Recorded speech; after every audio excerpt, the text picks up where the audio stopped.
Les cerfs ayant fini de bramer, les chevreuils étant dans l'assiette, on s'est dit tiens, on va laisser le vin de palme local pour le whisky écossais.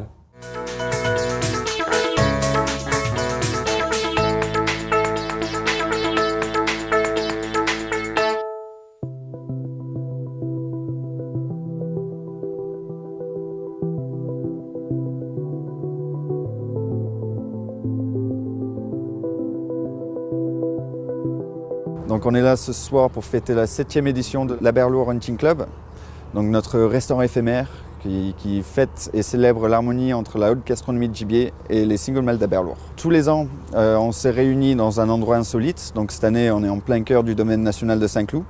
Donc tous les ans on travaille avec des chefs étoilés, donc l'année dernière on était avec Alain Passard, cette année on travaille avec Thibaut Sambardier et Julien Dumas. Donc l'idée c'est de concevoir un menu autour du gibier et on crée des accords justement avec nos single malt de chez Aberlour.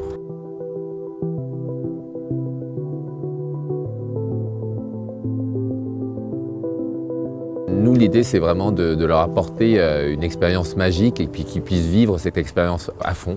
On avait vraiment voulu rajouter cette année tout un univers très sensoriel avec justement les braseros, la fumée, le gibier qui cuit au feu de bois, l'ambiance immersive de la forêt. Donc tout contribue en fait vraiment à conditionner les invités, à les mettre en appétit pour justement déguster cet accord inédit autour des single malt Aberlour.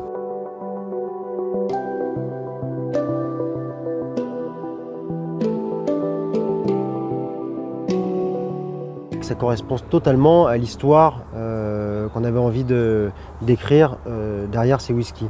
C'est-à-dire travailler des ingrédients comme les oxalis pourpres, la pimprenelle, le lièvre, le genévrier, la mousse d'arbre, plusieurs champignons sauvages qui rentrent dans la composition du menu. Voilà, plein de petites choses comme ça qui viennent et qui rappellent les parfums des sous-bois, l'humus, la forêt, quelques épices d'arbres, des choses comme ça.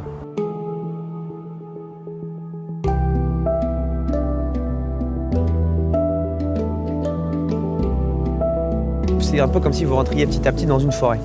Quand vous arrivez, vous voyez quelques feuilles d'automne avec les premiers des noisetiers, tout ça. Donc sur une feuille d'automne, vous avez un condiment à la noisette, les premiers champignons, purée de champignons, les fleurs que vous pouvez trouver à l'orée des bois, c'est-à-dire de l'oxalis, de la pimprenelle, enfin plein de choses.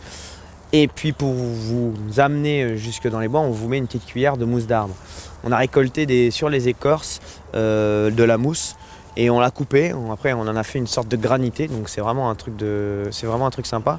Et plus ça va aller, plus vous allez avancer. Et pour finir sur cet arbre magnifique centenaire au milieu de la forêt, sur une écorce d'arbre au chocolat parfumée à l'aquil et millefeuille et à la chartreuse. Qui est servi avec le whisky à Bunad. Donc c'est un whisky assez puissant, assez sucré aussi. On est presque sur une eau de vie et sur le chocolat, ça emmène vraiment un chocolat noir qui est assez puissant, pareil aussi derrière. On a vraiment un équilibre entre les deux qui se crée, qui est assez exceptionnel.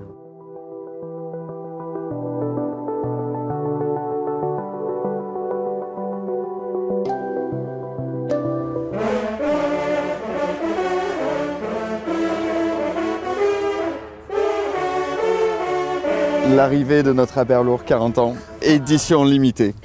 Donc voilà, comme je vous ai dit tout à l'heure, c'est donc la mention d'âge la plus élevée qu'on ait jamais eue à la maison Aberlour et mise en bouteille exclusivement pour le Hunting Club de cette année.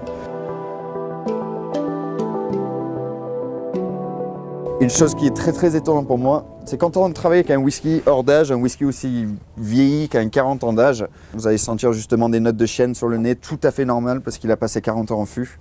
La seule chose, vraiment le gros problème d'un whisky aussi vieux, c'est justement le manque de fraîcheur. Et moi, sur le nez, c'est étonnant qu'il ne manque absolument pas de fraîcheur.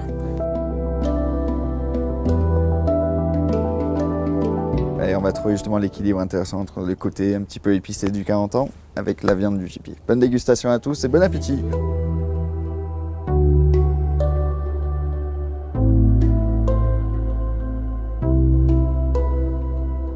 Très joli moment un peu hors du temps. Et une évasion dans un monde vraiment magique avec un contexte, un cadre féerique.